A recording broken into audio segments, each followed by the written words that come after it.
Why do we enjoy certain people's company more than others? I think it often boils down to a subtle but powerful sense of conversational ease. With some people, interaction feels like hard graft, but with others, there's an unspoken alignment of humor and energy levels that makes the rhythm feel just right. We gravitate toward those who make us feel like a more interesting version of ourselves, offering a kind of mutual affirmation that is incredibly nourishing.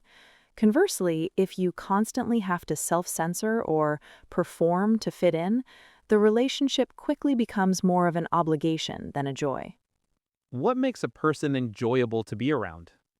I'd say the sweet spot is a combination of being genuinely interested and being genuinely interesting. An enjoyable person has a magnetic quality. They listen with intent and remember small details, but they also bring a quirky perspective or dry wit to the table. The most insufferable people are often fascinating but monopolize the airtime, whereas a great companion is generous with the conversational floor.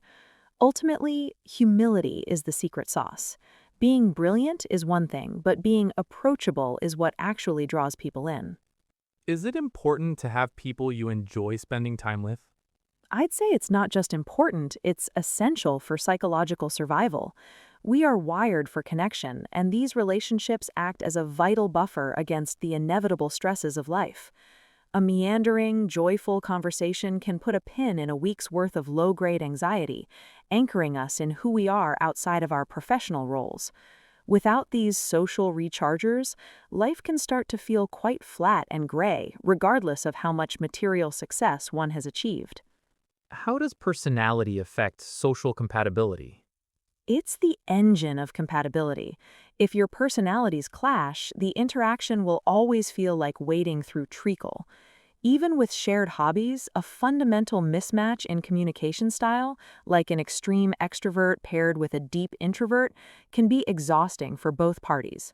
When there's a mismatch in energy or sensitivity, it requires a great deal of conscious effort to bridge the gap and avoid misunderstanding. When personalities click, however, you're simply operating on the same wavelength and the connection becomes almost effortless. Can you learn to enjoy someone's company?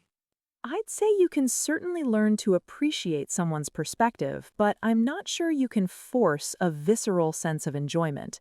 Enjoyment is an emotional response, though you can shift your frame by becoming anthropologically curious about what drives the other person.